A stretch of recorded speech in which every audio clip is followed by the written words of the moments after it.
यथाग्निर्दाहिका शक्ति रामकृष्णे स्थिता हिया सर्वविद्या स्वरूपां तां शारदां प्रणमाम्यहं। नमः श्री अतिराजाय विवेकानंद शूरय सच्चित सुख स्वरूपाय स्वामिने तापोहारिणे।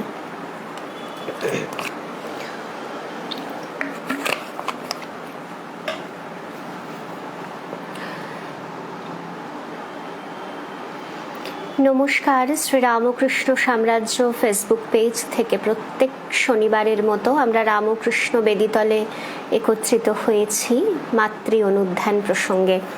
এই পেজের সমস্ত রামকৃষ্ণ ভক্তমণ্ডলীকে জানাই আমার অন্তরের প্রণাম, শ্রদ্ধা এবং নমস্কার। আজকে আমরা একটু আলোচনা করব, সামনেই তো দুর্গাপুজো আসছে, একেবারে পুজো পুজো রব। আর মা স্বামীজি মাকে বলতেন জ্যান্ত দুর্গা। কেন বলতেন এটা মানে আমার ভীষণ মনের একটা প্রশ্ন। যেহেতু বাড়িতে মাই দুর্গা রূপে আসেন, তো এখন আমরা কিছুদিন আলোচনা করব দুর্গার সঙ্গে মায়ের কিরকম একটা মিল সম্পর্ক, সেই নিয়ে আলোচনা করব। আজকে আমাদের টপিক হচ্ছে নবদুর্গা ও ভগবতী শারদা। আমাদের বিষয় আজকে হচ্ছে নবদুর্গা এবং ভগবতী শারদা, যেটা লিখছেন প্রব্রাজিকা বেদরূপ প্রাণা মাতাজি। আজকে আমাদের বিষয় দুর্গা পূজার, যেহেতু একটা পূর্ণ লগ্ন, প্রাক লগ্ন আমাদের শুরু হতে চলেছে। মাস থেকেই একটা পুজো পুজো রব চলে আসছে চারিদিকে। ওয়েদার বলুন, একটা সুন্দর গন্ধ বলুন, আর মাঝে মাঝেই মনে হচ্ছে যে ঢাকের আওয়াজ হচ্ছে। তা দুর্গা পুজোকে নিয়েই আমাদের একটু আলোচনা এবারে হবে। আচ্ছা, কে লিখছে আবার ইয়োলো সুন্দরী? বাহ, কি সুন্দর সুন্দর কমেন্ট আমি পাই, থ্যাংক ইউ সো মাচ। ওকে, আমাদের আজকের টপিক হচ্ছে নবদুর্গা এবং ভগবতী শারদা। খুব সুন্দর আলোচনা।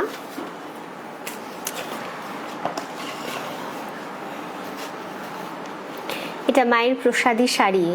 আমি ম্যাক্সিমাম যে মায়ের প্রসাদী শাড়িগুলো পাই আমাকে মহারাজজিরা দেন, সমস্ত ইয়োলো, সবই হলুদ হলুদে হলুদ। যাকে আমি শুরু করছি আজকে নবদুর্গা এবং ভগবতী শারদা। আপনাদের সকলকে অন্তরের প্রণাম জানাই। নবরাত্রির ষষ্ঠী তিথির দেবী কাত্যায়নী ঋষি কাত্যায়নের কন্যা। একটু মন দিয়ে টপিকটা শুনবেন, বিকজ খুব অন্যরকম, তো খুব সুন্দর আলোচনা, একটা দারুণ আলোচনা। একটু মনোনিবেশ করতে সকলকে আমি অনুরোধ করছি। নবরাত্রির ষষ্ঠী তিথির দেবী কাত্যায়নী ঋষি কাত্যায়নের কন্যা। কাত্যায়ন এক অদ্ভুত প্রার্থনায় কঠোর তপস্যা করে চলছেন। দেবী শক্তিকে তিনি কন্যা রূপে চান। আশ্চর্য, পুণ্যাম নরক থেকে ত্রাণ পাওয়ার জন্য সকলে তো পুত্র চায়, কাত্যায়ন কিন্তু কন্যা চাইলেন। ঋষি কাত্যায়ন তপস্যা করছে কন্যার জন্য। গিরিরাজ হিমালয়ও দেবীকে কন্যা রূপে পাওয়ার জন্য তপস্যা করেছিলেন। তারা বোধহয় তখনই বুঝেছিলেন বহু দায়িত্বের ভারে পুত্র যদিও বা ভুললেও ভুলতে পারে, কন্যা পরগৃহের ধন হলেও সে পিতৃগৃহ ছেড়ে পতিগৃহে গমনের সময় বুকের কুঠুরিতে সম্পূর্ণ বাপের বাড়িটা পুড়ে নিয়ে চলে যায়। অপূর্ব লিখছেন প্রব্রাজিকা বেদরূপ প্রাণা মাতাজি। আমাদের মেয়েদের মনটা যে কি, সেটা কখনোই পুরুষরা কল্পনা করতে পারবে না। এটা বলাই যায়। মেয়েদের মনটা যে কতটা নরম, নদীর মতো একেবারে নরম। তাই জন্য দেখুন, ঋষি কাত্যায়ন তপস্যা করছে মেয়ের জন্য।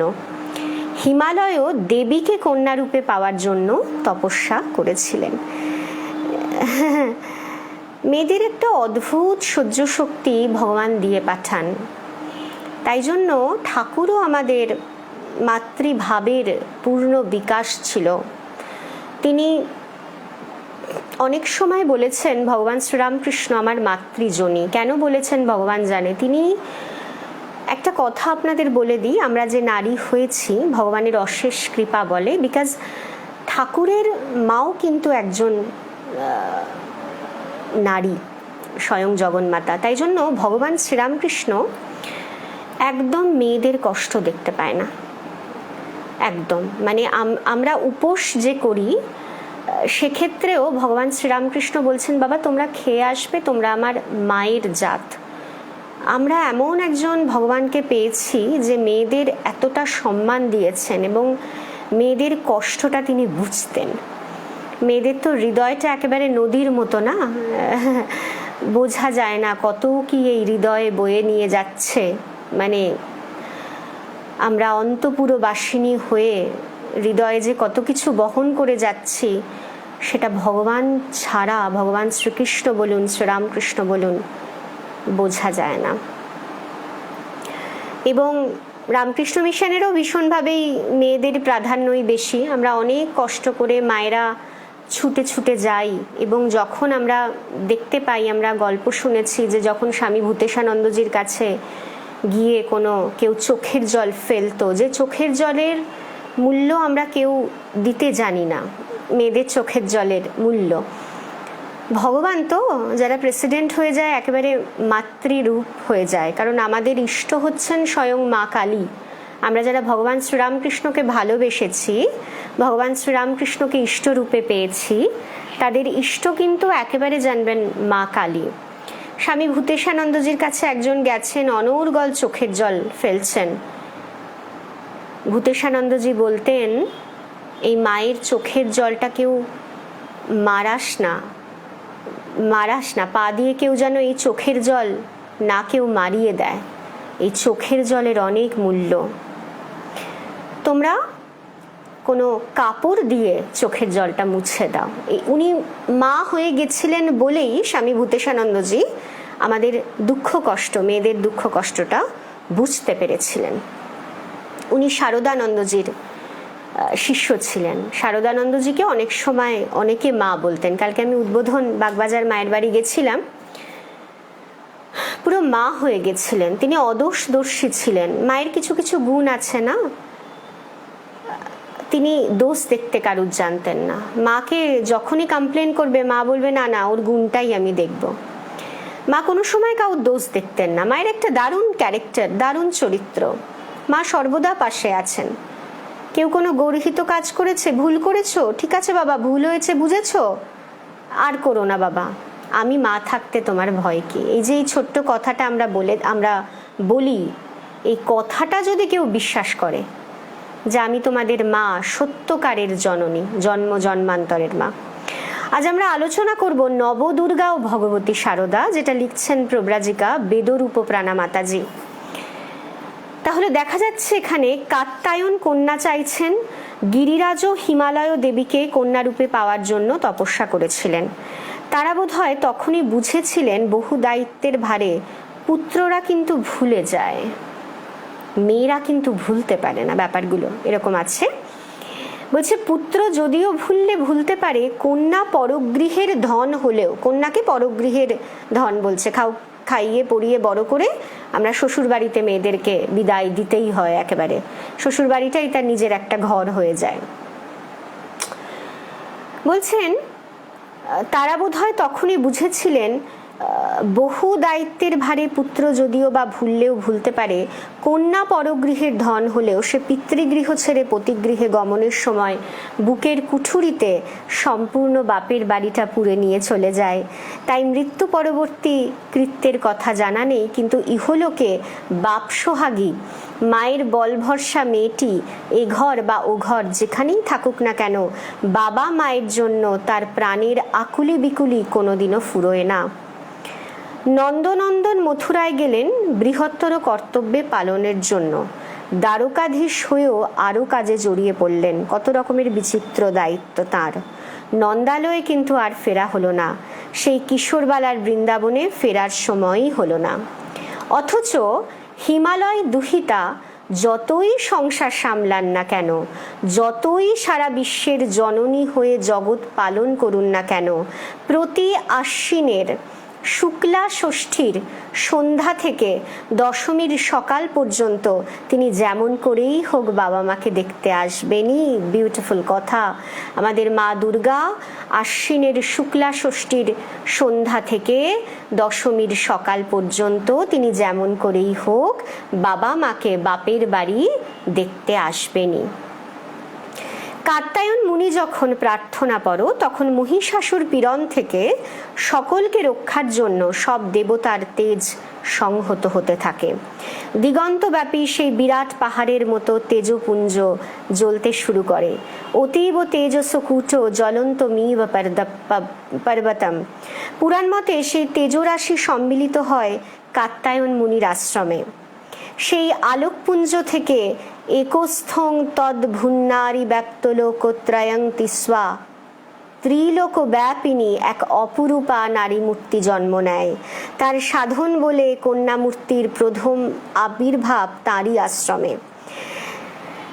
তাই দেবী কাত্যায়ন কন্যা কাত্যায়নী। কাত্যায়ন ঋষি দেবীর আবাহন ও বোধন করেছিলেন এক বেল গাছের তলায়। এবার মায়ের সঙ্গে কিরকম আমরা মিল পাবো সেটাই আজকের আমরা আলোচনা করব। আজকের পুণ্য দিনে আলোচনা করব। যে দিনটা হরি কথা হয়, ঠাকুর মায়ের কথা হয়, আমরা তো অনেক সময় আমাদের অলসতার জন্য একা একা পড়তে পারি না, একা একা বসতে পারি না, প্রচণ্ড মনের জোর চাই। কিন্তু যখনই আমরা একসঙ্গে একটা হরিকথা করি, ক্লাস করি, পাঠচক্র করি, সেটা একটা দারুণ ব্যাপার হয়। কিন্তু সমবেত প্রার্থনা, সমবেতভাবে হরিকথা শোনার মধ্যে খুব একটা পুণ্যের ব্যাপার আছে। যদিও রামকৃষ্ণ মিশন কখনোই ফলের দিকে চায় না, কিন্তু এই ধর্মের যে এতটুকু পালন করেছে সেটা কখনো বিফলে যায় না, নষ্ট হয় না। আপনার পার্থিব সম্পদ নষ্ট হতে পারে, কিন্তু এই যে অনন্ত সম্পদ, এ তো জন্ম জন্ম ধরে আমাদের তিনি নিয়ে চলবেন, এই যে দৈবী সম্পদ। তাই জন্য আমাদের জীবনের উদ্দেশ্যই হচ্ছে এই অন্তরের দেবত্বকে জাগ্রত করা। অনেক কিছু আমাদের চেপে চুপে আছে হৃদয়ে, মহাশক্তি আছে। দুঃখকে আমরা একেবারে মায়েরা সাদরে বরণ করব। আমাদের মধ্যে একটা স্পেশাল পাওয়ার দিয়ে ভগবান আমাদের এই নারী শরীর গঠন করেছেন, না হলে আমরা মা হতে পারি? এই সহ্য শক্তি কে দিলেন? ঈশ্বর দিয়েছেন। এগুলো ভাববেন। আমাদের মায়েদের দুর্বলতাই হচ্ছে মহাপাপ। একদম দুর্বল হবেন না, আমরা মায়ের মেয়ে। আচ্ছা, এখানে বলা হচ্ছে দেখুন যে কাত্যায়ন ঋষি দেবীর আবাহন ও বোধন করেছিলেন এক বেলগাছের তলায়। তাই প্রতি আশ্বিন শুক্লা ষষ্ঠীতে বিল্ল বৃক্ষ মূলে মহিষাসুর মর্দিনী দুর্গতি নাশিনী দুর্গা দেবীর বোধন হয়। মনে পড়ে শিহর গ্রামের বেলগাছ তলায় বেলা শেষের এক ছায়া ঘন অন্ধকারে শরীরটা ভালো লাগছে না বলে এসে বসেছিলেন জয়রামবাটির রামচন্দ্র মুখোপাধ্যায় স্ত্রী শ্যামা সুন্দরী দেবী। হঠাৎ বেলগাছ থেকে শোনা যায় গয়নার ঝমঝম একটি লাল চেলি পরা ছোট্ট টুকটুকে মেয়ে নেমে আসে বেলগাছ থেকে। পিছন থেকে গলা জড়িয়ে ধরে শ্যামা সুন্দরীর জ্ঞান হারান তিনি। শ্যামা সুন্দরী মায়ের মাকে একেবারে পিছন থেকে, টুকটুকে একটা মেয়ে ছোট্ট লালচেলি পরা আসে বেলগাছ থেকে, এসে পিছন থেকে গলা জড়িয়ে ধরে শ্যামা সুন্দরীর তিনি জ্ঞান হারান। পরে অনুভব করেন সেদিনের বিল্ল বৃক্ষ মূলে বোধনের বীজ তার শরীরে। বিউটিফুল কথা। যারা আমরা শিহর গ্রামে গেছি, আমরা বেলগাছটা দেখেছি, সেখানেই মা দিব্য লীলা সেরে নিয়েছেন। এখানে মাতাজি লিখছেন অপূর্ব কথা যে বিল্ল বৃক্ষ মূলে বোধনের বীজ তার শরীরে। মায়ের শরীরে কি ঢুকেছে? বিল্ল বৃক্ষ মূলে বোধনের বীজ তার শরীরে প্রবেশ করেছে। 10 মাস 10 দিন পর পৌষ মাসে নিরাকারা কৃপা করি সাজিলে মানবী নারী। আমাদের মা হচ্ছেন নিরাকারা, কৃপা করি। সাজিলে এই নিরাকারা মহাশক্তি কৃপা করে সারদা রূপে, মানবী রূপে আমাদের এই ধরাধামে অবতীর্ণা হয়েছেন। কেন এত সহজ সরল বেশ? কেন? বিকজ আমাদের সামনে যদি এখন মা কালী বিচারণ করে, যেমন সিস্টার নিবেদিতা বলতেন মাতা দেবী তুমি আমাদের কালী। মা বলতেন বাবা আমি জিভ টিপ বার করতে পারবো না বাবা। দেখুন একজন পাশ্চাত্য রমণী, যে নরেন্দ্রনাথ যাকে এখানে এনেছেন আমাদের দেশের কল্যাণের জন্য, আমাদের দেশের কাজে তিনি নিজেকে বলি দিয়েছিলেন, উৎসর্গ করেছিলেন, সেই তিনি চিনেছিলেন মাকে। বলছে মাতা দেবী তুমি আমাদিগের কালী। মা বলছেন আমি কালী টালি বাবা হতে পারবো না। বলছেন তো মা শারদা। 10 মাস 10 দিন পরে পৌষ মাসে নিরাকারা কৃপা করে সাজিলে মানবী নারী, শ্যামা সুন্দরী এক আশ্চর্য নারীর জন্ম দেন। মায়ের কথা বলা হচ্ছে। মায়ের মা শ্যামা সুন্দরী এক আশ্চর্য নারীর জন্ম দিচ্ছেন। কাত্যায়ন রামচন্দ্রের কন্যা কাত্যায়নী শারদা। নবরাত্রির সপ্তম তিথির দেবী কালরাত্রি। নবরাত্রির সপ্তম তিথির দেবী হচ্ছে কালরাত্রি। রাত্রি দেবী নির্বিচারে সব প্রাণীকে বিশ্রাম সুখ দেন। নিশ্চিন্ত নিদ্রার আরাম আসে রাত্রিতে। শরীর রক্ষার যে কয়েকটি প্রাকৃতিক উপায় আছে তার অন্যতম হলো নিদ্রা। এবং যোগীরা বলেন রাত্রি 10টা থেকে সকাল 4টে পর্যন্ত যদি কেউ নিশ্চিন্দ্র নিরুপদ্রবে ঘুমোতে পারে তাহলে আর সারাদিনের বিশ্রাম প্রয়োজন হয় না। সারাদিনের কর্মশ্রমে শরীরের যে ক্ষয় হয় তার পূরণের জন্য নিদ্রা বিশ্রামের প্রয়োজন। রাত্রি তাই জননীর মতো। এই যে সারাদিনের ক্লান্তির জন্য আমাদের রাত্রিবেলায় ঘুম নিদ্রা ভীষণভাবে দরকার। তাই জন্য বলছেন রাত্রি তাই জননীর মতো, প্রাণীর শরীরকে রক্ষা করে। নিদ্রায় আমাদের বাহ্য চেতনা থাকে না, স্বপ্নহীন সুষুপ্তির গভীরে বিলীন হয়ে যায় আমিত্ব। এই আমিত্ব নিয়েই যত সমস্যা। যার আমি যত পাকা তার অনন্ত সুখ। মাকে প্রার্থনা করবেন। কালকে আমি মাকে গিয়ে প্রার্থনা করেছি, মা তুমি আমার হৃদয়ে আনন্দের পূর্ণ ঘট একেবারে বসিয়ে দাও। মনে মনে একটা আনন্দ। যত আমরা সত্যগুণের অধিকারী হব, আমরা গুণত্রয় বিভাগ যোগে গীতার যারা আমার অনলাইন ক্লাস করছে তারা আস্তে আস্তে করবে। গুণত্রয় বিভাগ যোগে বলা হচ্ছে যখন আমরা সত্যগুণের অধিকারী হব আমাদের সর্বদা একটা আনন্দ বিরাজ করবে। স্পিরিচুয়ালিটি মানেই হচ্ছে আনন্দ, কারণ এই বাহ্য জগতের কোনো বিষয়ই তখন আমাদের হৃদয়কে স্পর্শ করবে না, আমার মনকে ছুঁতে পারবে না। আমি মনকে এমন উচ্চতানে বাঁধবো সেখানে শুধু আনন্দই আর আনন্দ। এখানে বলছে জাগতিক নিয়মের গভীরে আরেক রাত্রি আছে, তার নাম হচ্ছে মহারাত্রি, যার আরেক নাম হচ্ছে মহাপ্রলয়।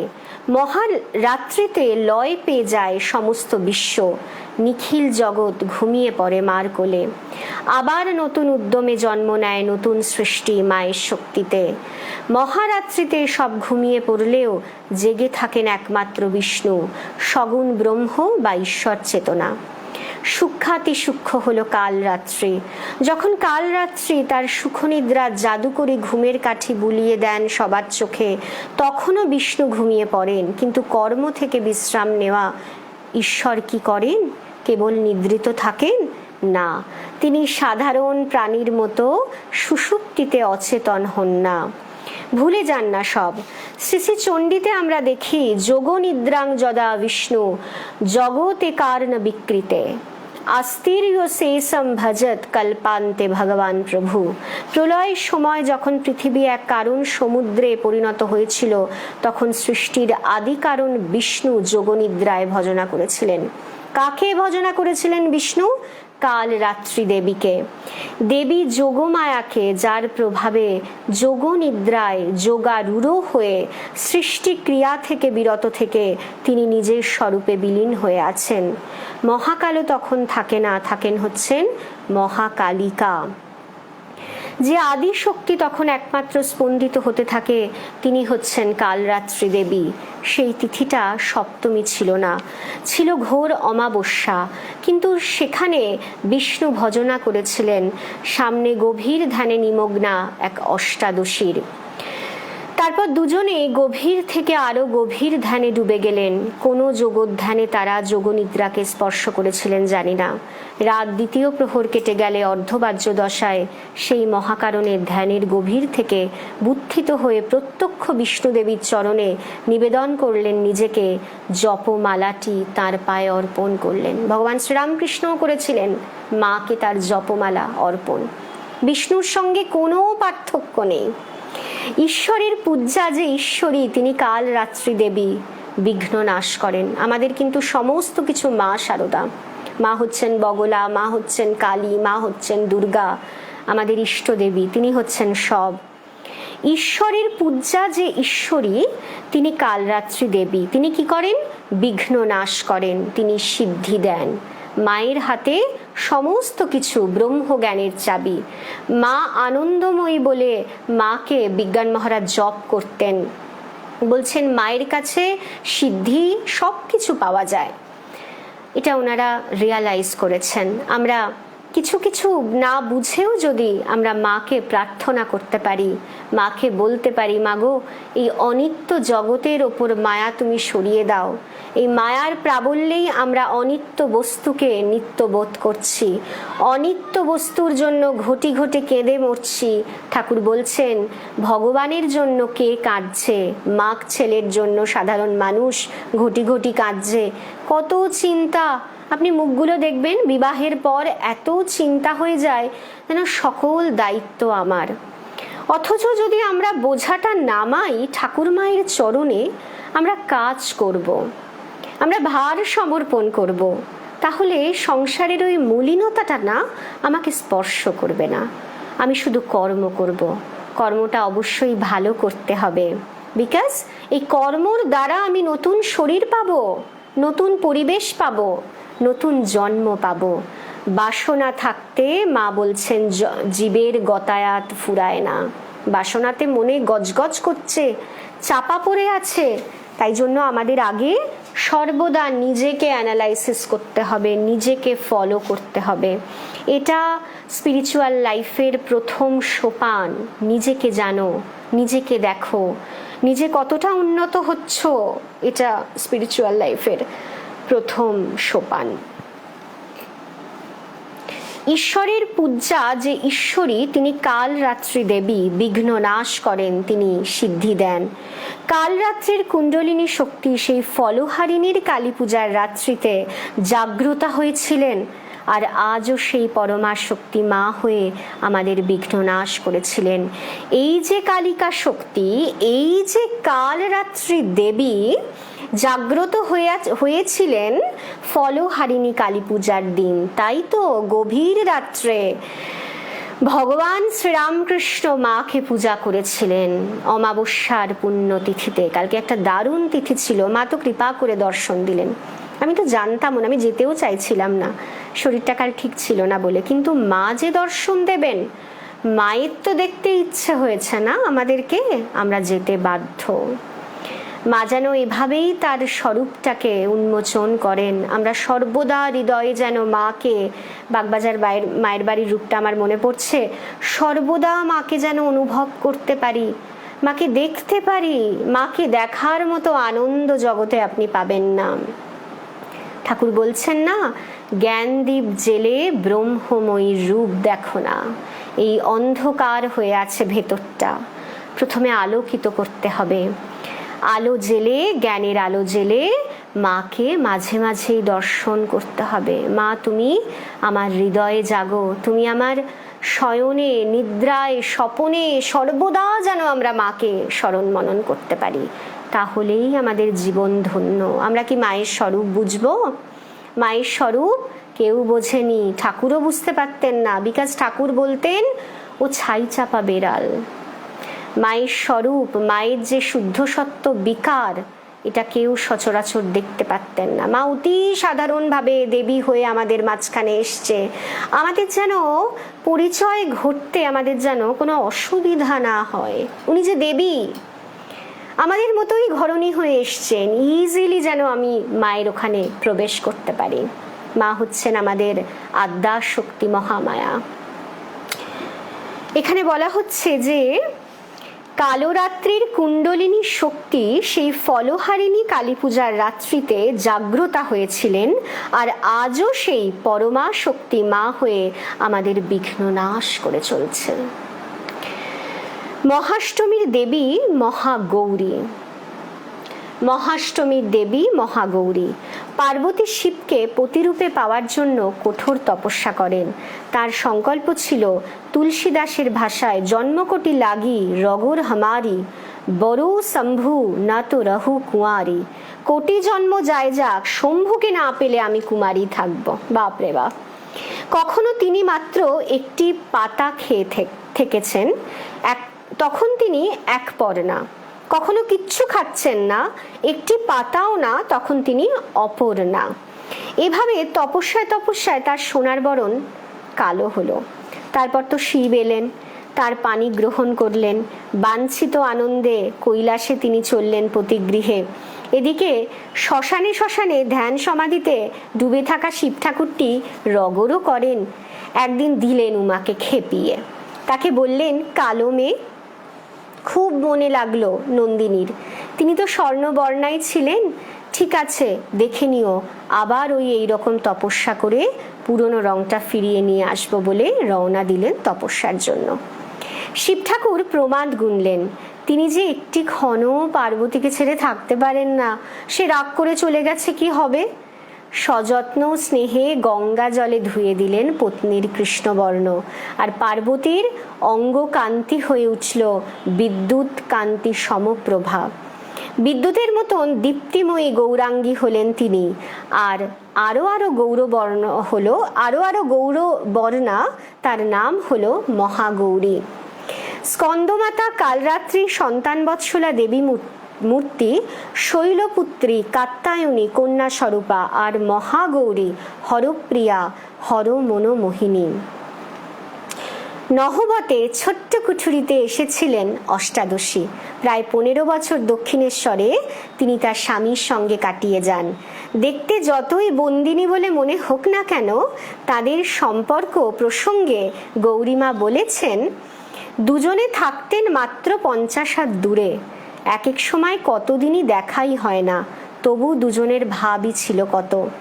সারদার মাথা ধরেছে, উদ্বিগ্ন ব্যাকুল শ্রীরামকৃষ্ণ বারবার খোঁজ করে চলছেন। ভাইজি মনে করে তুই বলে ফেলেছিলেন একবার, দরজাটা ভেজিয়ে দিয়ে যাস। পরে যখন ভুল বুঝতে পারলেন, তৎক্ষণাৎ সংকুচিত হলেন, কিছু মনে করো না গো। তাতেও হলো না। পরদিন নহবতে গিয়ে মাকে বললেন, দেখো গো, সারা রাত আমার ঘুম হয়নি। কেন এমন রূঢ় বাক্য বলে ফেললুম?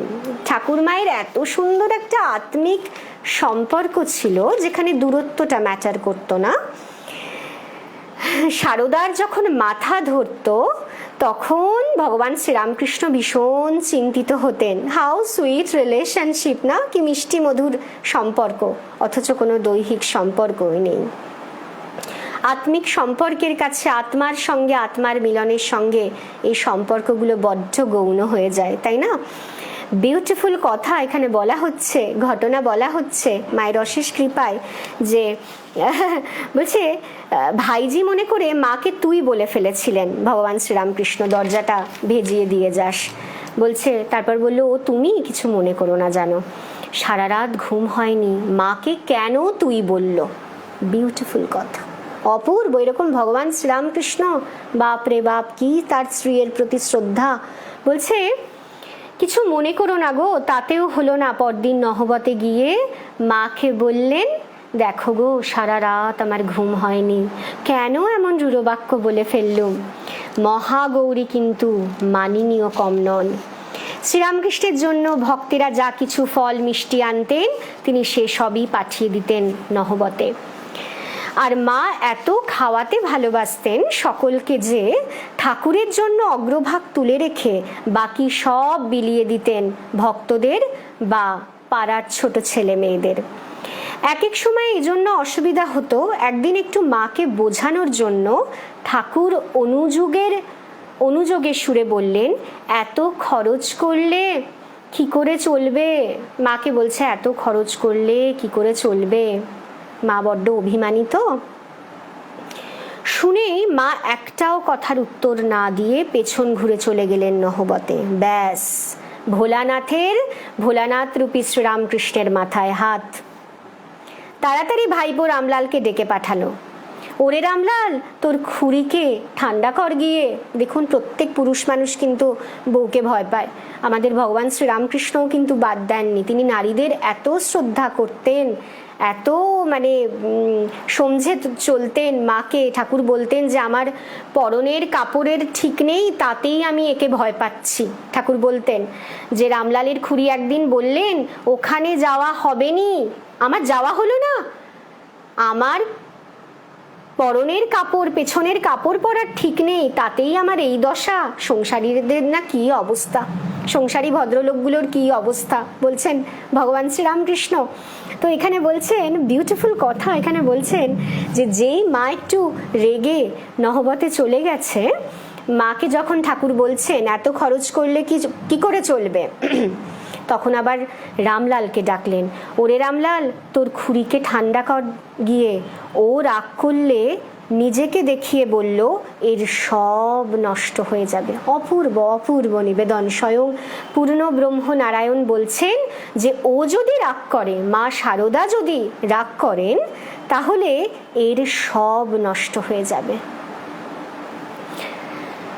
আশ্চর্য ভগবত ভাবে তন্ময়, অর্থের সঙ্গে সম্পর্ক শূন্য শ্রীরামকৃষ্ণ তার অবর্তমানে মায়ের যাতে অসুবিধা না হয় এই ভেবে বলরাম বাবুর কাছে কিছু টাকা রেখে যান।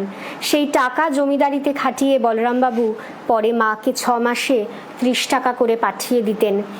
সেই আনাপাই এর যুগে 5-6 টাকার একজনেরও খাওয়া খরচ চলে যেত। স্বামী প্রেমেশানন্দজি মহারাজ লিখেছেন, লঙ্ঘিবে হিমাদ্রিশির হেরিতে কৈলাস, হর গৌরী পুণ্য লীলা যথা সুপ্রকাশ। জয়রাম বাটি এসে ব্রাহ্মণী বেশে, সেই হর সেই গৌরী হলো মূর্তিমান। মহাষ্টমী তিথিতে বাংলার গৃহে গৃহে মণ্ডপে মণ্ডপে বিরাজ করছেন মহাগৌরী। শিবের সনে কার্তিক, গণেশ, লক্ষ্মী, সরস্বতী, আশ্বিন মাসে বাপের বাড়ি আসেন ভগবতী। গৌরী এলো দেখে জালো, ভবের ভবানী আমার ভবন করিল আলো। হে মহাগৌরী, হে মহাগৌরী ভগবতী শারদা, তুমি তো শুধু আশ্বিনের শারদিয়ায় নয়, বছর জুড়ে বিরাজ করছো। এখানে মাতাজি লিখছেন অপূর্বভাবে, হে মহাগৌরী ভগবতী শারদা, তুমি তো শুধু আশ্বিনের শারদিয়ায় নয়, বছর জুড়ে বিরাজ করছো। এবারে যে আমাদের হৃদয় ভবনটি আলোকিত করতে হবে মা। বিউটিফুল কথা। আমাদের সকলের মায়ের কাছে প্রার্থনা, মা তুমি আমাদের হৃদয় ভবনটা আলোকিত হয়ে একবার বসো, একবার বিরাজ গো মা হৃদয় কমলাসনে। তোমার ভুবন ভরা রূপটি একবার দেখে লই মানয়নে কমলাসনে। একবার বিরাজ গো মা হৃদয় কমলাসনে। আমাদের সকলেরই দেখুন প্রার্থনা। মাতাজি লিখছেন, হে মহাগৌরী ভগবতী শারদা, তুমি তো শুধু আশ্বিনের শারদিয়ায় নয়, বছর জুড়ে বিরাজ করছো। এবারে যে আমাদের হৃদয় ভবনটি আলোকিত করতে হবে মা। মহানবমী তিথির দেবী সিদ্ধিদাত্রী, মহানবমী তিথির দেবী সিদ্ধিদাত্রী। রাম রাবণের যুদ্ধে রাবণের নাশ হয়েছিল এই দিনে। মহিষাসুর বধ হয় নবমী তিথিতে। কুরুক্ষেত্র যুদ্ধের আগে শ্রীকৃষ্ণ অর্জুনকে দুর্গা স্তব করতে বলেছিলেন। দেখুন, কুরুক্ষেত্র যুদ্ধের আগে ভগবান শ্রীকৃষ্ণ অর্জুনকে দুর্গা স্তব করতে বলেছিলেন। অর্জুন সিদ্ধিদায়িনী মাকে আরাধনা করেন যুদ্ধ জয়ের জন্য। স্তবে সন্তুষ্ট হয়ে আকাশচারিণী দেবী বর দেন, সল্পে নৈবতু কালেন শত্রুন জেস্যসি পাণ্ডবা। আমরা দুর্গাপুজোয় যে সপ্তশতী চণ্ডী পাঠ করি, তার মূল কাহিনী হলো, এটা ভীষণ ইম্পর্ট্যান্ট একটা দারুণ একটা অংশ। প্লিজ আপনারা একটু মন দিয়ে শুনুন, আমি পড়ে শিহরিত হয়ে গেছি। আমরা দুর্গাপুজোয় যে সপ্তশতী চণ্ডী পাঠ করি, তার মূল কাহিনীটা কি? রাজ্যহারা সুরত রাজা এবং পারিবারিক সম্পর্কের বিশ্বাসঘাতকতা, এটা আমাদের প্রতিনিয়ত হচ্ছে। পারিবারিক সম্পর্কগুলো প্রত্যেকের বিশ্বাসঘাতকতা, বিশ্বাস করতে পারছি না আমরা কেউ কাউকে। আমাদের কলিযুগে তো কোনো প্রশ্নই নেই, এরকম একটা হচ্ছে। বিশ্বাসঘাতকতায় বিধ্বস্ত এক ধনী বণিকের কাহিনী।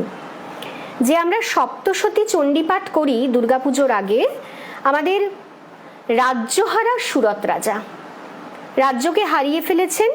আমরা তো এই জন্যই ভগবানকে ডাকি, আমাদের যে সম্পর্কগুলোর তো কোনো মাথা মুন্ডু নেই, এই ভালো এই মন্দ এই খারাপ, এর ঊর্ধ্বে সবসময় উঠতে হবে। সবসময় স্বামীজি বলছেন গীতার প্রধান শিক্ষাই হচ্ছে অনাসক্ত, একেবারে অনাসক্ত হয়ে যান। বলছে আমরা দুর্গাপুজোয় যে সপ্তশতী চণ্ডীপাঠ করি তার মূল কাহিনী হলো রাজ্যহারা সুরত রাজা এবং পারিবারিক সম্পর্কের বিশ্বাসঘাতকতায় বিধ্বস্ত এক ধনী বণিকের কাহিনী। প্রধান সমস্যা আমাদের জীবনে দুটি, কি হয় নিজের ক্ষমতা, প্রতিপত্তি, অর্থ হারিয়ে যাচ্ছে। কি বিউটিফুল কথা দেখুন, মাতাজি লিখছেন যে আমাদের জীবনের প্রধান দুটি সমস্যা। কি? একটা নিজের ক্ষমতা আমরা হারিয়ে ফেলেছি, আমাকে সবাই মানতো এখন আর মানছে না, এরকম একটা ব্যাপার। আর প্রতিপত্তি রক্ষার জন্য ঠাকুরের কাছে প্রার্থনা করছি, প্রতিপত্তি এবং অর্থ হারিয়ে যাচ্ছে, নয়তো চুরমার হয়ে যাচ্ছে সেই সম্পর্কগুলো যার ভরসায় এতদিন শ্বাস নিচ্ছিলাম। Beautiful, very beautiful lines I think. আমাদের জীবনের মূলত দুটো সমস্যা এখানে মাতাজি লিখছেন। কি? একটা হচ্ছে নিজের ক্ষমতা, প্রতিপত্তি, অর্থ হারিয়ে যাচ্ছে।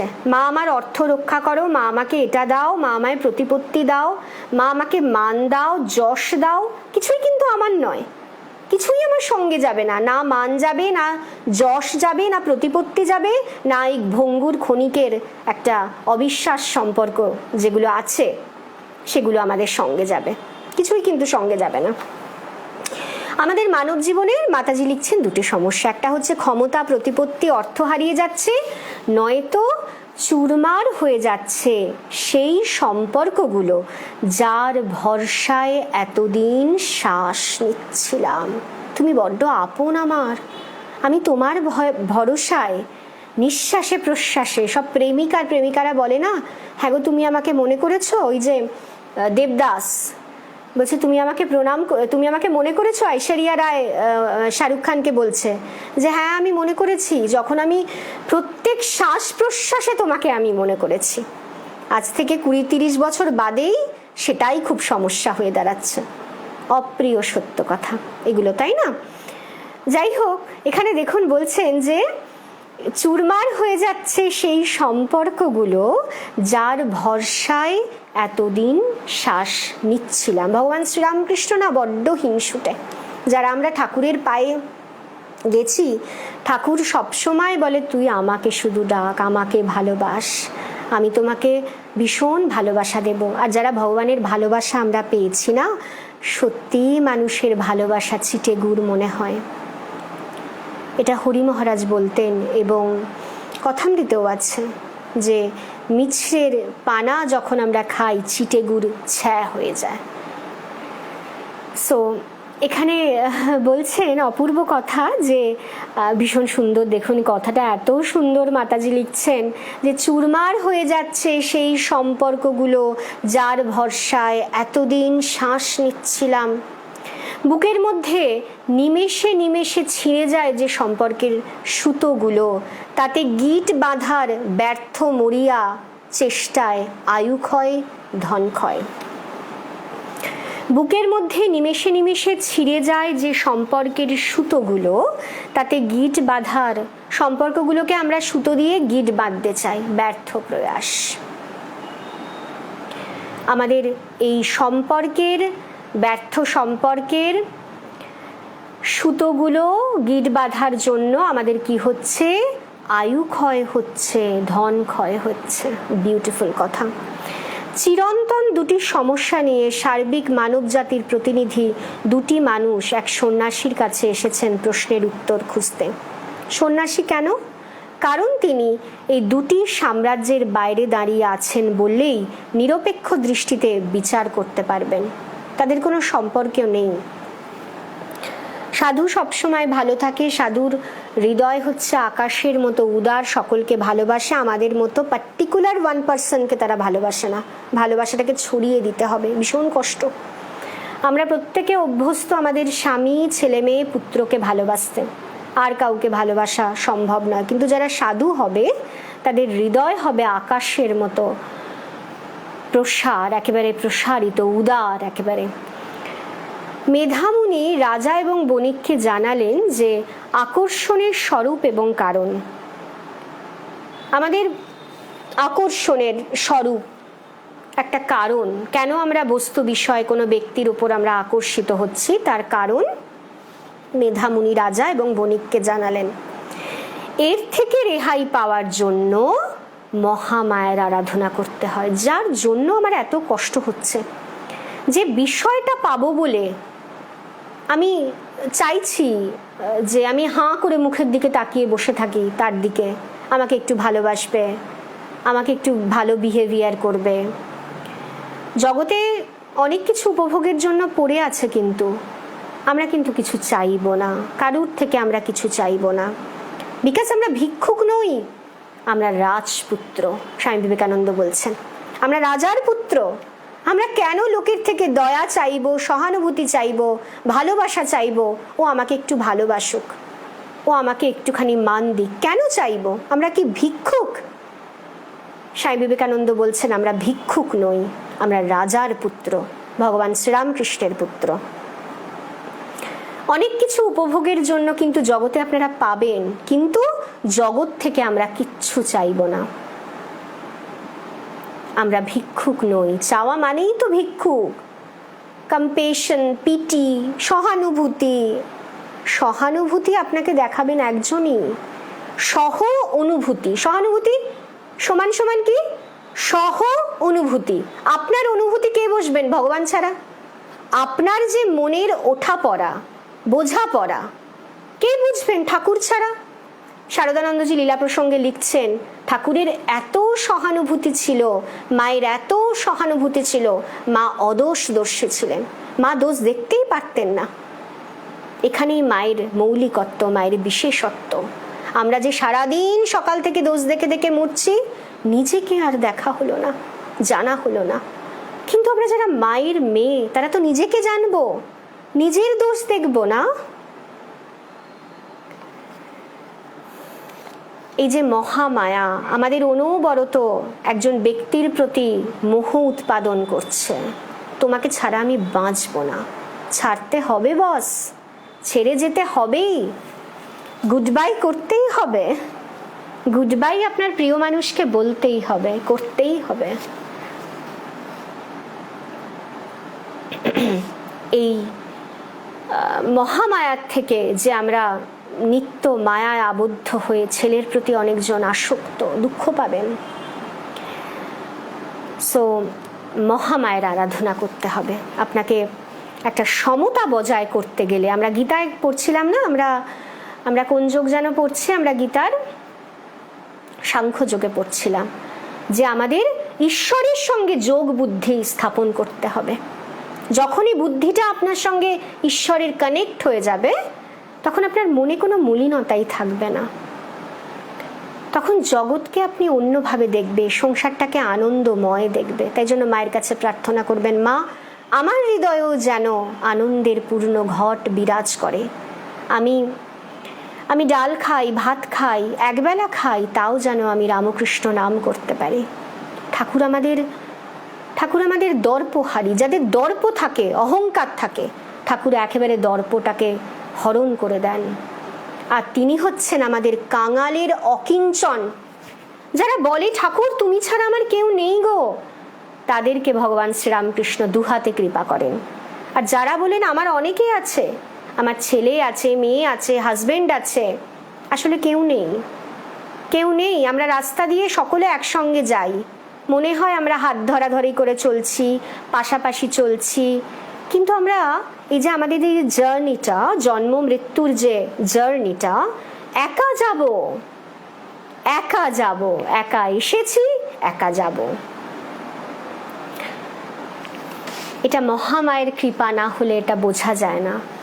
যারা টোটালি ভগবত নির্ভর জীবনযাপন করেন, শিখা লিখছে না, কি মজা কি মজা, সত্যি মজা। আপনার মনে যেটা উঠবে সেটা হয়ে যাচ্ছে। কার জন্য হচ্ছে? ভগবানের জন্য, ঠাকুরের জন্য।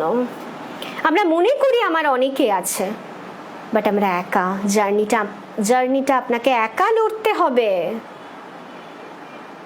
আর যে মনে করবে আমার ঠাকুর ছাড়া কেউ নেই, তাকে ভগবান শ্রীরামকৃষ্ণ বেশি করে কৃপা করেন। সুন্দর কথা এখানে বলা হচ্ছে যে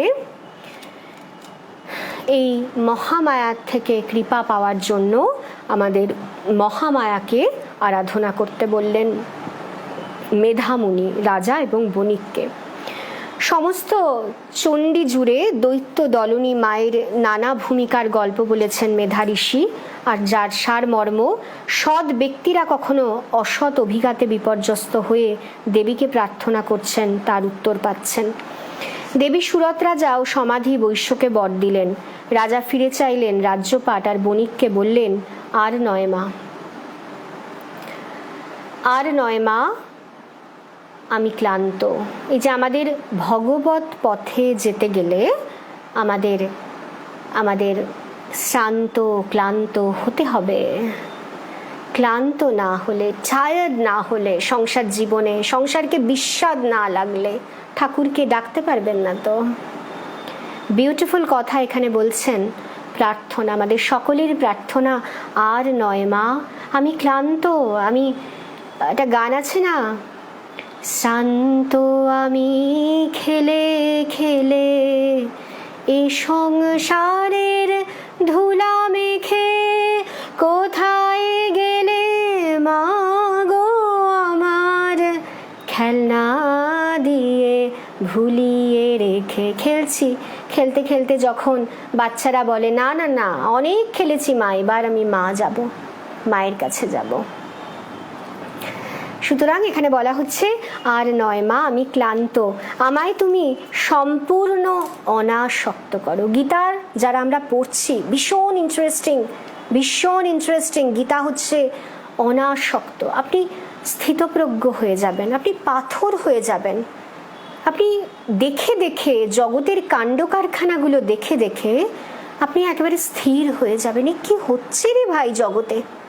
এ তো কিছুই, সম্পর্ক, ভালোবাসা সব পরিবর্তনশীল, মানুষ পরিবর্তনশীল।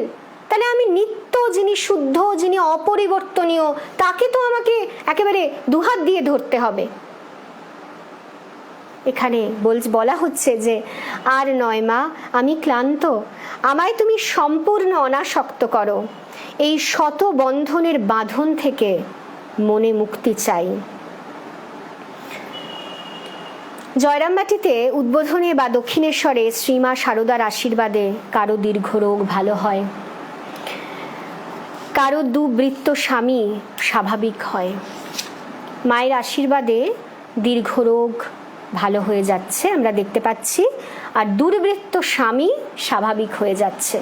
কেউ স্বপ্নে দেখা গুরুমূর্তিকে সামনে রেখে চমকে যায়, কারুর হাতে মা তুলে দেন গেরুয়া বসন। মা এভাবেই লীলা করছেন। যে যেথামাং প্রপদ্যন্তে, ইয়ে যথামাং প্রপদ্যন্তে তাংস্তথৈব ভজাম্যহম। একটু ভুল হলো আমার উচ্চারণটা ভীষণ সুন্দর করে করা দরকার। অনেক সময় ভুলভাল উচ্চারণ করা একদম ঠিক নয়। আমি সবসময় যারা আমার অনলাইন গীতা ক্লাস করে আমি বলি উচ্চারণটা একটু যেন ঠিকঠাক হয়। ইয়ে যথামাং প্রপদ্যন্তে তাংস্তথৈব ভজাম্যহম। যে তাকে যেভাবে চায় তাকে তিনি সেভাবেই পূর্ণ করেন। যে তাকে যেভাবে চায় তাকে তিনি সেভাবেই পূর্ণ করেন। একদিন এক সন্ন্যাসী এসেছেন উদ্বোধন বাড়িতে। সাধুটি ওপরে উঠে মাকে প্রণাম করে নেমে একতলায় বসে রইলেন। তিনি রামকৃষ্ণ সংঘের কিন্তু নন। একটু পরে মা 3টি ফল পাঠিয়ে দিলেন তার জন্য। তিনি ফল পেয়ে কিছুই বললেন না, নিঃশব্দে বসে রইলেন।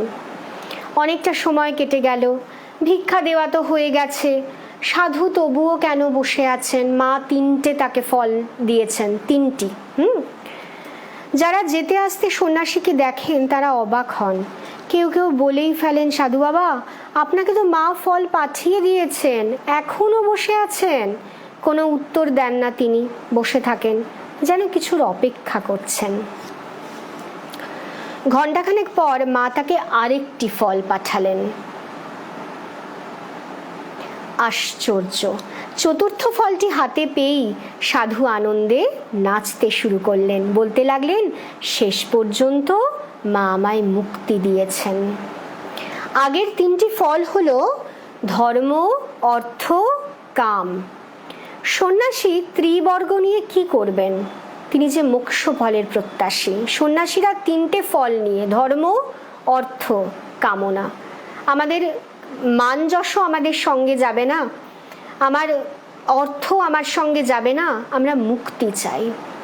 এই যে জন্ম মৃত্যুর যে একটা বন্ধন, আবার জন্মাও, আবার ABCD শেখো, অ আ ক খ শেখো, বড় হও, আবার কামের তাড়নায় বিয়ে করি, আমাদের আবার ফ্যামিলি করি এবং বন্ধনে আমরা আবদ্ধ হয়ে যাই। তাহলে আমাদের মুক্তি চাই। মা বলছেন, আমি তো চাই মুক্তি দিতে, কিন্তু কেউ তো চায় না। আমরা তো বন্ধনে আবদ্ধ হয়ে ভাবি এই বেশ ভালো আছি, আমরা তো মুক্তি নিতে চাই না। আমাদের বন্ধনটাই থাকতে থাকতে আমরা বদ্ধ হয়ে আছি। ঠাকুরের নাম করতে করতে এই যে মায়ার জগৎ, একেবারে মনটা উড়ে যাবে, যেটা স্বামীজির হতো। স্বামীজি বলছেন না একটা চিঠিতে, যে জগতের মায়া সব উড়ে যাচ্ছে। মা ভগবান শ্রীরামকৃষ্ণ তো স্বামী বিবেকানন্দকে, তিনি তো সিদ্ধ, তিনি ধ্যান সিদ্ধ, তিনি ধ্যান করতেই ভালোবাসতেন। জগতের কাজের জন্য, মা জগন্মাতার কাজের জন্য স্বামী বিবেকানন্দকে এনেছিলেন। স্বামীজি বলছেন না, এই কালী আমাকে বসতে দিচ্ছে না, মা কালী তার কাজ করিয়েই নিচ্ছেন। আমরা মনে করি আমি এটা করি, ওটা করি, সেটা করি, কিন্তু আমাদের মা করান, সব কিছু মা করান। আর যে ভুলগুলো আমরা করি, আমরা প্রত্যেকে ভুল করি, ওটা আমাদের প্রারব্ধের বশে করি। অনেকে আবার ভুল করে বুঝতে পারে না, এটা দুর্ভাগ্যের বিষয়। কিন্তু আমরা যারা রামকৃষ্ণ ঘরানায় চলে এসেছি, আমরা ভুল করলে কিন্তু বুঝতে পারবো এটা আমার ভুল হয়েছে। তখন আমাদের একটু একটু বিবেক জাগ্রত হয়। ঠাকুর বলছেন না, নাম করো এবং অনুরাগের সহিত নাম করো। আমাদের এত বছর আমরা দীক্ষা নিয়েছি, আমাদের কোনো চেঞ্জেস নেই কেন? আমাদের কোনো পরিবর্তন নেই কেন? আমরা ব্যাকুল নই ঠাকুরের প্রতি। আমাদের অনুরাগের সহিত নাম করতে হবে। নাম করতে করতে নামের টেস্ট আমরা পাবো। তখন আপনার কিচ্ছু করতে ভাল লাগবে না, সব যেন জগতে একটা খেলা হচ্ছে। সেদিনকেই বলছিলাম না, একজন ফোন করেছিল, বিভিন্ন সংসারের কথা আমাকে বলছিল। আমি বলছি, দেখ আমার মনে হচ্ছে তুই পুরো গল্প বললি আমাকে। আরে বুড়ো বয়স হয়ে গিয়েও আমরা যদি একে অপরকে বিরোধিতা করি, গল্প ছাড়া আবার কি, একটা ড্রামা হচ্ছে। তো সেই ড্রামায় আমিও ভূমিকা গ্রহণ করছি। যার আছে জ্ঞান, ঠাকুর বলছেন তার অজ্ঞানও আছে। আমরা যত জ্ঞানী হই না কেন, আমরা অজ্ঞানের বশবর্তী হয়ে আমরা অনিত্য জিনিসের জন্য ঘটি ঘটি কাঁদি। ওই কান্নাটা, চোখের জলটা ভগবানের জন্য কাঁদতে হবে। ঠাকুর তোমাকে ভালোবাসতে পারছি না গো। ওই উট কাটা ঘাস খাচ্ছি, গল গল করে রক্ত বেরোচ্ছে, আবার খাচ্ছি, আবার খাচ্ছি। ঠাকুরের নাম করতে হবে, অনুরাগের সহিত ভগবানের নাম করতে হবে। বিউটিফুল কথা বলছে, সন্ন্যাসীর কি হবে মুক্তি না দিলে? মোক্ষকামী পুত্রের প্রার্থনা পূরণের জন্য সিদ্ধিদাত্রী দেবীর কাছে স্বরূপ প্রার্থনার প্রয়োজন হয় না। অন্তর্যামিনী, আমাদের মা হচ্ছেন অন্তর্যামিনী, প্রার্থনাও করতে হয় না। স্বামী বিবেকানন্দ বলতেন, মা এত অন্তর্যামিনী, মায়ের কাছে দাঁড়ালেই মা বুঝতে পারতেন আমার মনে কি চলছে। ভারী মজার মা, মানে মাকে কিছু বলতে হয় না, মা দাঁড়ালেই বুঝতে পারে মায়ের মেয়ের মনে কি চলছে। মা এতটাই অন্তর্যামিনী, স্বামী বিবেকানন্দ বলছেন। বলছে আমাদের মায়ের কাছে, শারদারূপী দেবীর কাছে সরব প্রার্থনার কোনো প্রয়োজন হয় না। চেঁচিয়ে চেঁচিয়ে আপনাকে প্রার্থনা করতে হবে না। প্রার্থনা নিয়ে মায়ের কাছে দাঁড়াবেন, মা বুঝতে পারবে। অন্তর্যামিনী যে পিঁপড়ের পায়ের নূপুরের ধ্বনিও শুনতে পান। অন্তর্যামিনী পিঁপড়ের পায়ে যদি নূপুর পরানো হয় তার ধ্বনিও তিনি শুনতে পান। এ প্রসঙ্গে মনে করে 1280 বঙ্গাব্দের জ্যৈষ্ঠ মাসের অমাবস্যা তিথিতে দক্ষিণেশ্বরে সেই অদ্ভুত পূজারীর যুগান্তকারী পূজার কথা। আমরা এক অমাবস্যার কথা বলছি, জ্যৈষ্ঠ মাসের অমাবস্যা তিথিতে দক্ষিণেশ্বরে সেই অদ্ভুত পূজারীর যুগান্তকারী পূজার কথা। তার সামনে আলপনা শোভিত পিঠে বসে আছেন যে দেবী, তারই উদ্দেশ্যে প্রার্থনা করে চলছেন তিনি। আমরা চলে যাব ফলহারিণী কালী পূজা। কালকেও অমাবস্যা গেছে, কৌশিকী অমাবস্যা। সেই অমাবস্যারই জ্যৈষ্ঠ মাসের অমাবস্যা তিথিতে দক্ষিণেশ্বরে সেই অদ্ভুত পূজারীর যুগান্তকারী পূজার কথা।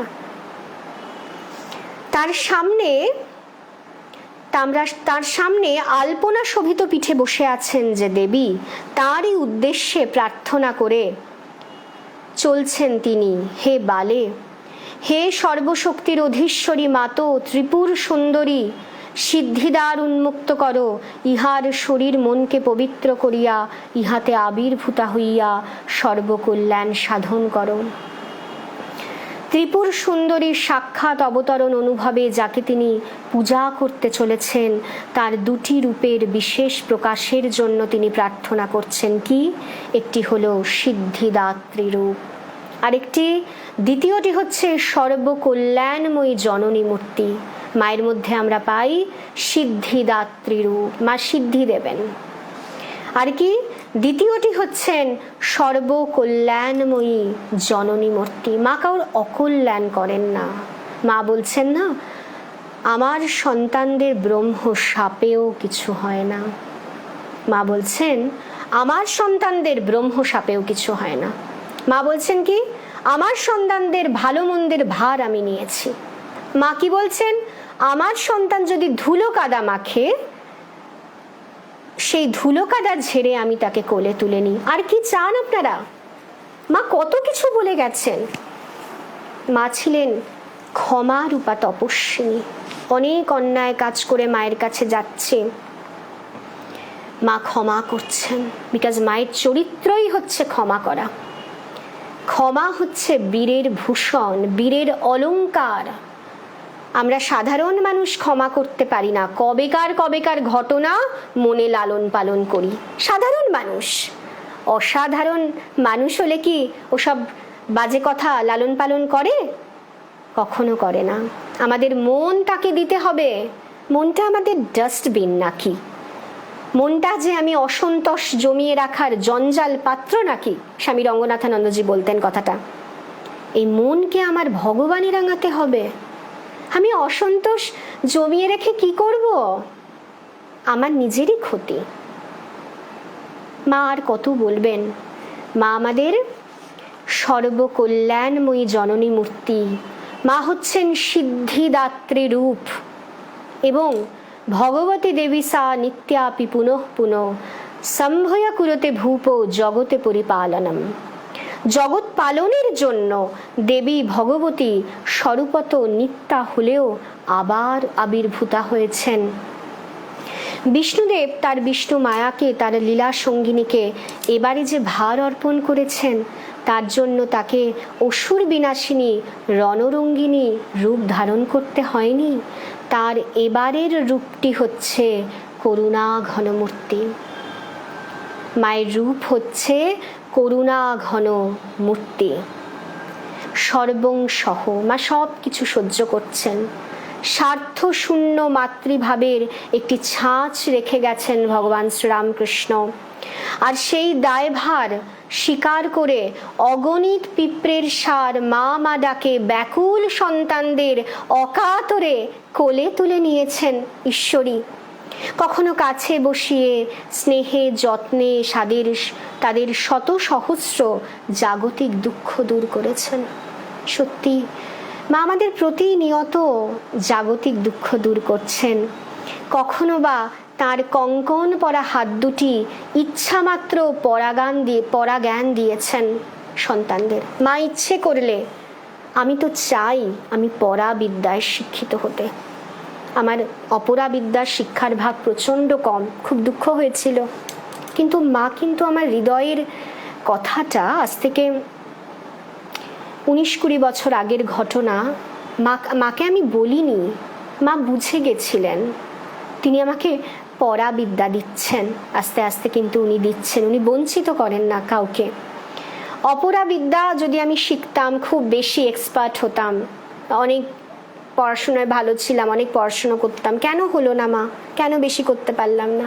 এই যে তিনি আমাকে এই জ্ঞানটা দেবে, সংসারে কিভাবে শান্তিতে থাকবো, না হলে তো সেক্টর 5-এ কাজ করছি আর লোকের ঘর ভাঙাতে আসছে। এরকম চরিত্র আমি অনেক দেখেছি। আসল জ্ঞান তাদের নেই, ভগবানের জ্ঞান তাদের নেই, তারা বিশাল ডিগ্রিজ জন্তু হয়ে ঘুরে বেড়াচ্ছে। ভাগ্যিস মা আমাকে অত শিক্ষিত করেনি। কিভাবে শান্তি পাবো? আজকালকার ছেলেমেয়েরা জানে নাকি একটা উদ্ধত জীবনযাপন করে? কিন্তু আপনারা ডিগ্রিজ দেখবেন, একজন ডক্টরেট করছে, পিএইচডি করছে, আসল শান্তিতে থাকার পাসওয়ার্ডটা জানে না। যদি মাকে পড়তো, এই পরাবিদ্যা যে উনি আমাদের দিচ্ছেন, পরা জ্ঞান দিচ্ছেন ইচ্ছা মাত্র, তার কাছে কৃপা করে চাইলে এই জ্ঞানে আমরা শিক্ষিত হতে পারি। জ্ঞান আমাদের পরম শোধক, আমাদের হৃদয়কে শোধন করছেন।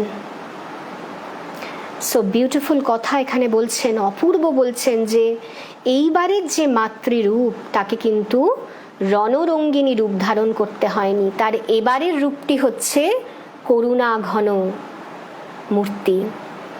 সর্বংসহ তিনি হচ্ছেন স্বার্থশূন্য মাতৃভাবের একটা ছাঁচ রেখে গেছেন ঈশ্বর। আর সেই দায়ভার স্বীকার করে অগণিত পিঁপড়ের সার মা ডাকে ব্যাকুল সন্তানদের অকাতরে কোলে নিয়ে তুলে নিয়েছেন ঈশ্বরী। কখনো কাছে বসিয়ে স্নেহে যত্নে তাদের শত সহস্র জাগতিক দুঃখ দূর করে দিয়েছেন। কখনো বা তার কঙ্কন পরা হাত দুটি, মায়ের হাতের কথা বলছেন, মায়ের যে কঙ্কন পরা বালা পরা যে হাত দুটি ইচ্ছামাত্র পরাজ্ঞান দিয়েছেন সন্তানদের। তার বিরাম ছিল না, বিশ্রাম ছিল না। সেই উচ্ছ্বলিত মঙ্গল ঘটের বাড়িধারা আজও ঝরে পড়ছে প্রতিনিয়ত, যেন সেই সুধা দ্বারায় আমাদের এই লুকিয়ে রাখা ধুলায় ঢাকা মনটিকে আমরা ধুয়ে নিতে পারি। মায়ের যে সুধা ধারা, অমৃত ধারা জগতের ওপর প্রতিনিয়ত বর্ষিত হচ্ছে, সেই সুধা দ্বারায় আমাদের যে লুকিয়ে রাখা ধুলায় ঢাকা মনটিকে আমরা যেন ধুয়ে নিতে পারি।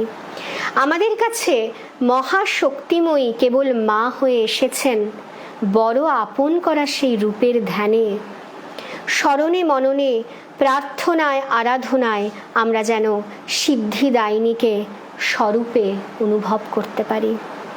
স্বরূপে আমাদের অনুভব করতে হবে। ভারতী প্রাণা মাতাজি মায়ের প্রচণ্ড সেবা করেছিলেন। যখন মায়ের শরীর চলে যায়, শারদানন্দজি বলতেন যে মাকে তো তুমি সশরীরে সেবা করেছ, এখন তুমি মায়ের স্বরূপটা বোঝার চেষ্টা করো তো দেখি মা কে ছিলেন। বলছেন না, রঙ্গময়ীর রঙ্গ দেখে অবাক হয়েছে। রাত দিন রাধু রাধু করছেন, সবাই মাকে বলছে মা আপনার এত আসক্তি সংসারে। মা বলছেন এত তুমি মায়ায় আবদ্ধ। মাকে বলছেন রাধু রাধু করে তো মনটাকে নিচে নামিয়ে রাখতেন। ঠাকুরের শরীর চলে যাওয়ার পরই মা বলছে আর আমি থাকবো না। ঠাকুর বলছে না গো, তোমার অনেক কাজ আছে। সর্বংসহা, তিনি কত ঠাকুরের ত্যাগী সন্তানদের মৃত্যু দেখেছেন। তিনি তো পৃথিবীর মতো তার সহ্য শক্তি না। এমনিও মেয়েদের সহ্য শক্তি ভীষণ প্রবল, পুরুষরা কিন্তু পারবে না। পুরুষদের যেমন প্রবল কর্মশক্তি, আমরা মায়ের মেয়েদের, স্বামী বিবেকানন্দ বলছেন, প্রচুর সহ্য শক্তি, তারা ভীষণ সহ্য করতে পারেন। আর মা হচ্ছেন আমাদের মাতৃ রূপ ধারণ করে এসছেন। ভালোবাসা যেমন ভগবান শ্রীরামকৃষ্ণ LOVE পার্সনিফাইড রূপ ধারণ করেছেন, LOVE ভালোবাসা, মা তো শান্তি নামের রূপ ধারণ করেছেন। শান্তি বাড়ি অনবরত মা আমাদের জীবনে প্রদান করছেন। আমাদের একটু অনুভব করতে হবে, রিয়ালাইজ করতে হবে মায়ের কৃপা। আপনাকে দেবতা বানিয়ে দেবে মা অপূর্বভাবে। তো এই যে সিদ্ধি দায়িনী, তাকে যেন আমরা স্বরূপে অনুভব করতে পারি যে মাই তো জ্যান্ত দুর্গা। স্বামী বিবেকানন্দের মতো একজন ব্যক্তিত্ব বলেছেন, ওরে জ্যান্ত দুর্গা ছেড়ে, বাবুরাম মহারাজকে বলছে, বাবুরামের মায়ের ভীমরতি হয়েছে, জ্যান্ত দুর্গা ছেড়ে মাটির প্রতিমাকে পূজা করছে। আজকের মতো মাতৃ অনুধ্যান এখানেই শেষ করলাম। আপনারা সকলে ভালো থাকবেন। ওম শান্তি, ওম শান্তি, ওম শান্তি। হরি ওম তৎসৎ। শ্রীরামকৃষ্ণার্পণমস্তু। জয় রাম।